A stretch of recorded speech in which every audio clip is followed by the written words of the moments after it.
Good morning! It's Catherine Hudson. Facebook is giving me a hard time with doing these live videos from my computer, so you can me from my phone today. Today I've got another review of Stephen King's The Dark Tower series. So we're on book 6 today, Song of Susannah, and I've got this book in my hand and Daughter of the Drackan, my own dark fantasy book, ready to be given away to anyone who's been commenting on my videos. So all you have to do is leave a comment after my review, during it, say hi, and you enter for a chance to win both of these actual literal books in my hands. I will mail them to you as a winner if you win. Randomly selected people once a week get these. So here we go. We are into the 6th book, the 6th week that I've been reviewing this series. Song of Susannah is, it's got some seriously necessary aspects to it. It is actually my least favorite book in this series, which I'm sure you could probably tell with me looking at it, trying to figure out. There are some good things to say about it, it's true. So it picks up where we left off with Wolves of the Kala, book 5, and Susannah / Mia now, pregnant with the demon baby, have gone back into New York with Black 13, and this baby actually turns out to be Susannah and Roland's child through some weird, strange demon spirit transference that happened from books and books ago. I think before Jake even came in to join their quartet in their journeys, and she is seeking out the Crimson King's men, who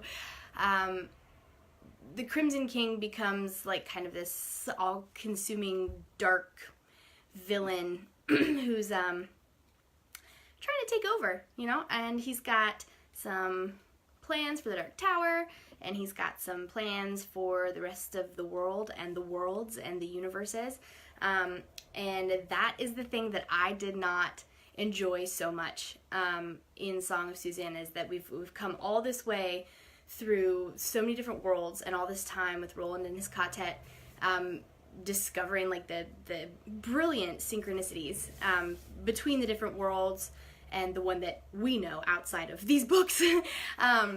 And then it comes down to there's a demon baby who's gonna be like the Crimson King's sort of prince, Mordred, and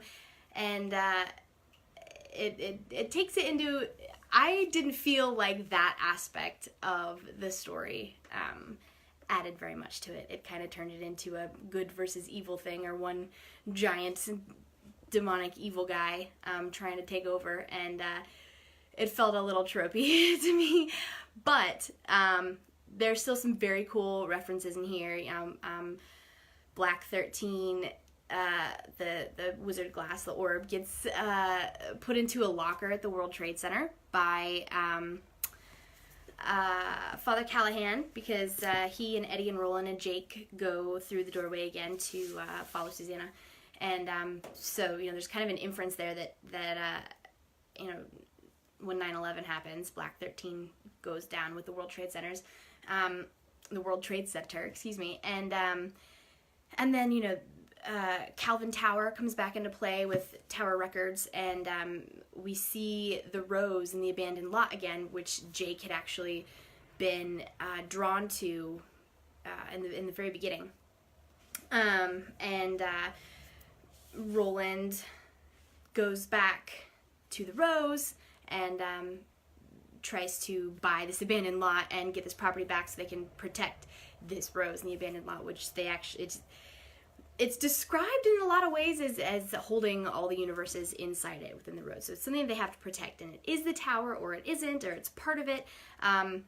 But that's kind of like the mission that's happening there. I think another reason why I didn't like Song of Susannah as much as the other books is because their group is broken up now, and so there's all these different storylines, and I didn't particularly find Mia's character very that was weird. My phone rang, so pardon the interruption.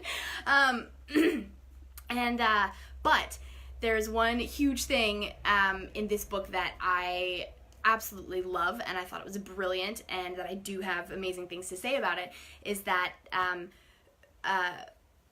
after Roland, and I think it's Eddie that he's with, and maybe Jake and Father Callahan are finding Mia at the restaurant where the Crimson King's guys have her, and she's going to be giving birth to this demon child at this restaurant.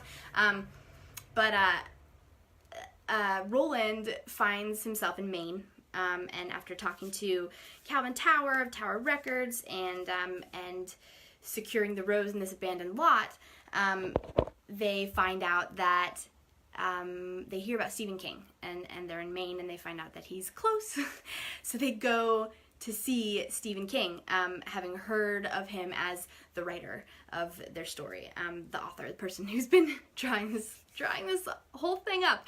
And I think is absolutely brilliant the way Stephen King wrote himself into this book, meeting his own characters.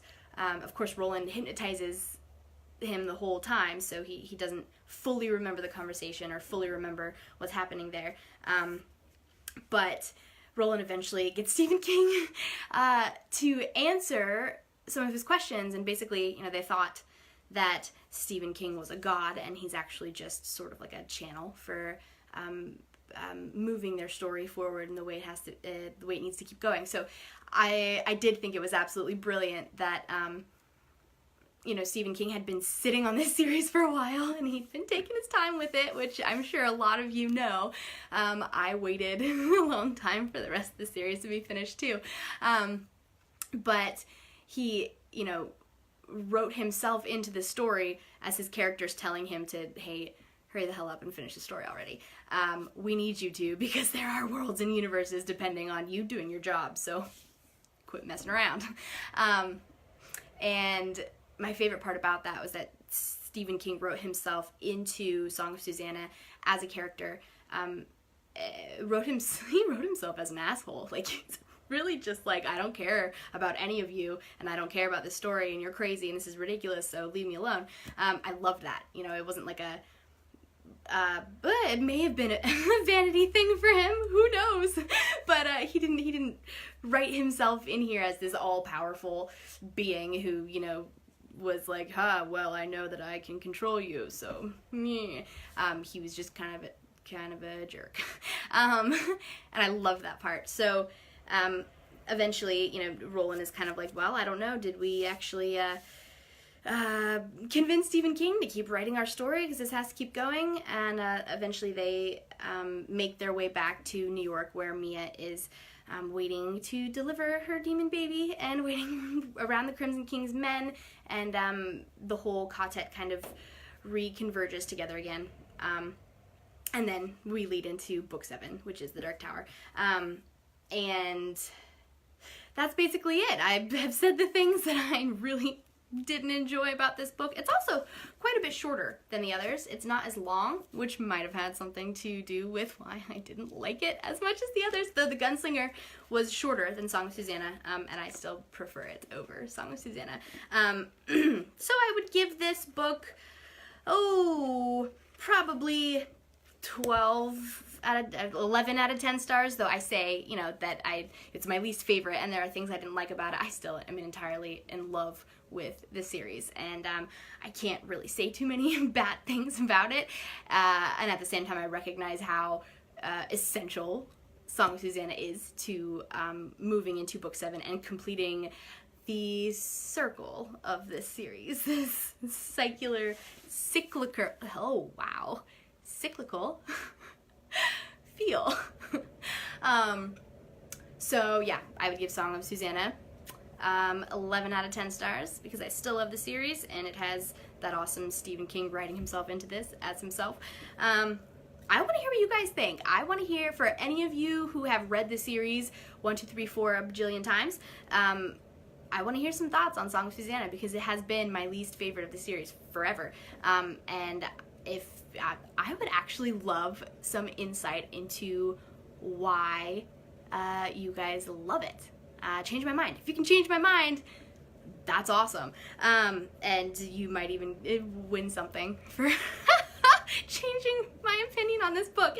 So, with that being said, again, leave a comment wherever you are. If you're watching this on Facebook Live, if you see it afterwards, if you see it on YouTube or anywhere else, my newsletter, whatever, leave a comment, let me know what you think, and you enter for a chance to win. Again, this actual literal copy, it is illustrated by, I didn't prepare before this, Daryl Anderson. There's some really great stuff in here.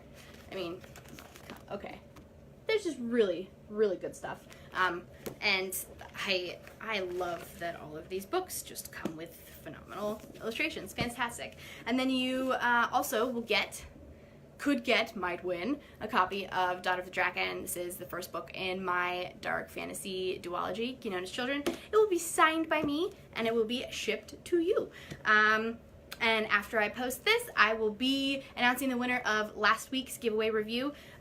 So one random person gets a signed copy of Daughter of the Drackan from me, and my copy pulled right from my bookshelf right behind me. See that big hole? That's the Stephen King Dark Tower books are missing because I'm sending them to people whole. Yeah, I'll be announcing the winner of that. The winner for last week gets my copy of Wolves of the Kala, as well as a copy of Daughter of the Drackan. And I will talk to you guys next week. I really am excited to hear what people have to say about Song of Susannah, so let me know. I will see you guys next week. Thanks so much.